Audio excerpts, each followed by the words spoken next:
এইখানে দাঁড়িয়ে মনে হচ্ছে ব্লেড রানার 2049 মুভির কোনো ফিউচারিস্টিক সিটিতে এসে পড়েছি। এইটা যেন একটা এলিয়েন স্পেসশিপের ভেতর ঢুকে পড়েছি। এই জায়গাটা কি সত্যি রিয়েল নাকি সারিয়েল?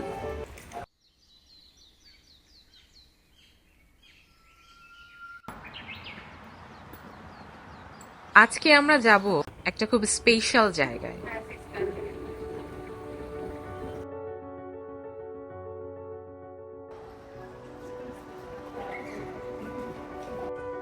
Dong diamond history and cultural park station থেকে বের হয়ে সামনে যে বিশাল সিলভার কালারের এলিয়েন স্পেসশিপ দেখা যাচ্ছে, এটাই ডং ডায়মন্ড ডিজাইন প্লাজা, সংক্ষেপে ডিডিপি। সোলের ডং ডায়মন্ড এলাকা একসময় ছিল খুব ঘন আরবান অ্যাক্টিভিটির জায়গা। ছোট দোকান, টেক্সটাইলের কাজ, রাতভর চলা মার্কেট, একটা জীবন্ত শহরের লেয়ার। পরে এই জায়গাটাকে রিডিজাইন করার সিদ্ধান্ত নেওয়া হয়, যেখানে ফোকাস ছিল একটা নতুন আরবান আইডেন্টিটি তৈরি করা।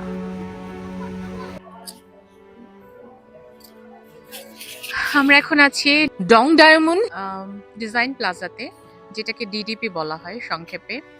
এটার আর্কিটেক্ট হচ্ছে জাহা হাদিদ। এই বিল্ডিংটা সাউথ কোরিয়ার অনেক প্রমিনেন্ট একটা বিল্ডিং এখানকার। এই বিল্ডিংটা করা হয়েছে জাহা হাদিদের আর্কিটেকচারাল যে ডিজাইন কনসেপ্টটা মেনটেন করে। সেটা এটার মেইন ইস্যু হচ্ছে ফ্লুইড আর্কিটেকচার। এখানে যে ডিজাইনগুলো, এগুলো সব কনস্ট্রাকটিভ অ্যান্ড ডিকনস্ট্রাকটিভ কনসেপ্ট থেকে এসছে। ফর্মগুলাই এমনভাবে থাকবে যে এটা ফ্লুইডের মতো ডিজাইন হবে। এটা উনি ওনার লাইফ স্টাইলের মধ্যেও এই কনসেপ্টটা উনি ধারণ করতেন। এখানে যে প্লাজাটা আছে বা এখানে যে বিল্ডিংটা আছে, এখানে আশেপাশে এটা history, culture, fashion, museum, plaza, মানে এইরকম ডিজাইন করে এই কনসেপ্টে করে এই টোটাল প্লাজাটা ডিজাইন করা হয়েছে। সো এখানে মিউজিয়াম আছে, এখানে ডিজাইন ল্যাব আছে, সো ডিফারেন্ট জিনিস আছে। জাহা হাদিদ ফার্স্ট ফিমেল আর্কিটেক্ট যিনি প্রিৎজকার প্রাইজ পেয়েছিলেন, যেটাকে আর্কিটেকচারের নোবেল প্রাইজ বলা হয়। তার ডিজাইন অ্যাপ্রোচ ট্র্যাডিশনাল আর্কিটেকচারের বাইরে। তিনি বিল্ডিংকে দেখতেন স্ট্যাটিক অবজেক্ট না, বরং কন্টিনিউয়াস স্পেশিয়াল ফিল্ড হিসেবে।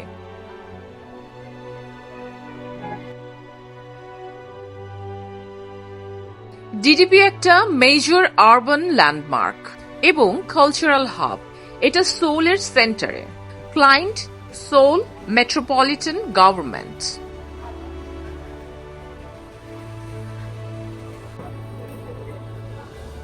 ডিডিপি অফিসিয়ালি ওপেন হয় 2014-এ। Total site area approximately 7 lakh square feet. Floor area 9,32,000 square feet. এটা আসলে গ্রাউন্ডের উপরে 4 তলা আর বেসমেন্টে 3 তলা গিয়েছে, 7 স্টোরি। এই ম্যাসিভ প্রজেক্ট তৈরি করতে খরচ হয়েছে $451 মিলিয়ন।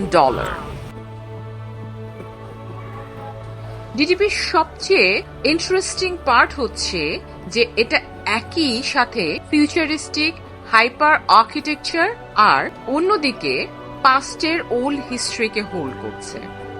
কনস্ট্রাকশনের সময় এখানে জোসিয়ান ডাইনাস্টির অ্যানশিয়েন্ট সিটি ওয়াল আর হিস্ট্রিক্যাল রিমেন্স পাওয়া যায়।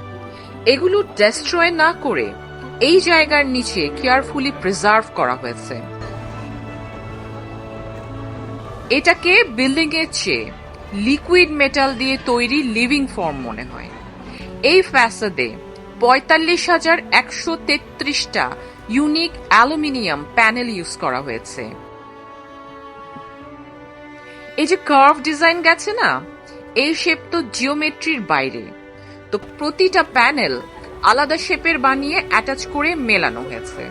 মানে প্র্যাকটিক্যালি প্রতিটা অ্যালুমিনিয়ামের সারফেসের মোল্ড আলাদা। ডং ডায়মন্ড ডিজাইন প্লাজার কনস্ট্রাকশন ছিল হাইলি কমপ্লেক্স। এটা পৃথিবীর লার্জেস্ট অ্যাজিমেট্রিক্যাল 3-dimensional স্ট্রাকচার। সবচেয়ে ক্রেজি ব্যাপার হলো পুরো স্ট্রাকচারের প্রায় কোথাও কোনো স্ট্রেইট ওয়াল নেই। এটা তৈরি হয়েছে ডিজিটাল মডেলিং এর মাধ্যমে, যেখানে প্যারামেট্রিক ডিজাইন ব্যবহার করে পুরো শেপ জেনারেট করা হয়েছে। এইখানে হাঁটলে মনে হবে পুরো বিল্ডিং যেন ওয়েভের মতো ফ্লো করছে। সিঁড়ি দিয়ে উঠতে উঠতে কানে পিয়ানোর সুর ভেসে আসছে দূর থেকে। আর একটু সামনে যাবার পর ন্যারো কম্প্রেসড স্পেস পেলাম। হঠাৎ একটা গ্র্যান্ড ওপেন প্লাজা দেখতে পেলাম। ছোট স্পেস থেকে একটা বড় স্পেসে এলে এক ধরনের ইমোশনাল রিলিফ ফিল হয়। আর্কিটেকচারে এই ফিলিং ইন্টেনশনালি ক্রিয়েট করা হয়, আর অনেস্টলি ডিডিপি এটা ব্রিলিয়ান্টলি করেছে। বাইরে বৃষ্টি হচ্ছে, সবাই পিয়ানোর মিউজিক শুনছে।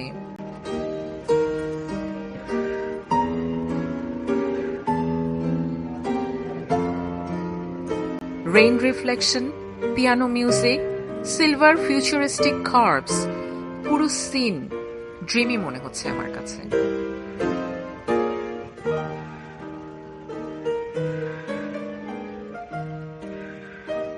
ডিডিপির আরেকটা মজার অ্যাব্রিভিয়েশন হচ্ছে ড্রিম ডিজাইন প্লে।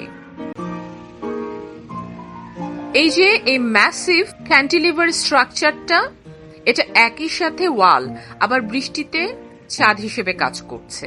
তো এই জন্যে যে আমি বাইরে বসে এই বৃষ্টি আর সামনে পার্ক মিউজিক উপভোগ করতে পারছি।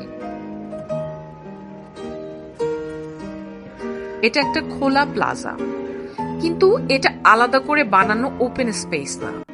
এই পুরো জায়গাটাই বিল্ডিং ডিজাইনের এক্সটেনশন। মাটি আর স্ট্রাকচারের মধ্যে কোনো ক্লিয়ার বাউন্ডারি নেই। এখানে ছোট ছোট ক্যাফে আর শপ আছে। ডিডিপিতে ঘুরতে ঘুরতে একটা পেস্ট্রি শপ কমপ্লেক্সের ভেতরে দেখতে পেয়ে ঢুকে পড়লাম।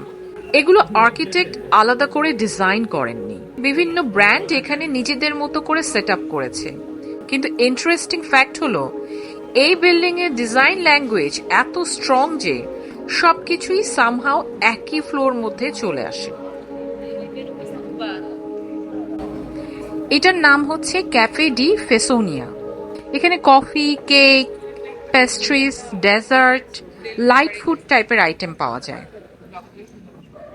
এদিকে সেল করছে চকলেট চিপস ব্রাউনি। আর এই পাশে পেস্ট্রির অনেক ভ্যারিয়েশন আছে।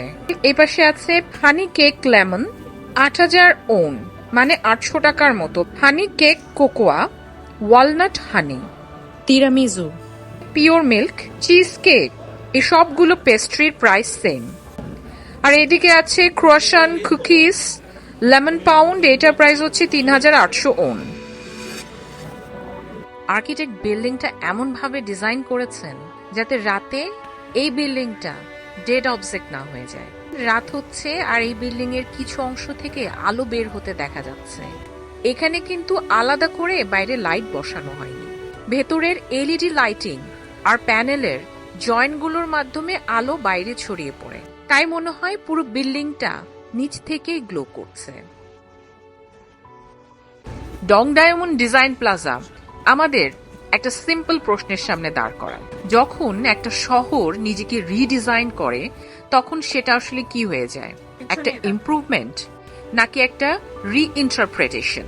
এটার উত্তর কিন্তু সহজ না। কিন্তু একটা জিনিস পরিষ্কার, আর্কিটেকচার শুধু ফর্ম তৈরি করে না, আর্কিটেকচার আরবান রিয়েলিটিকে রিডিফাইন করে।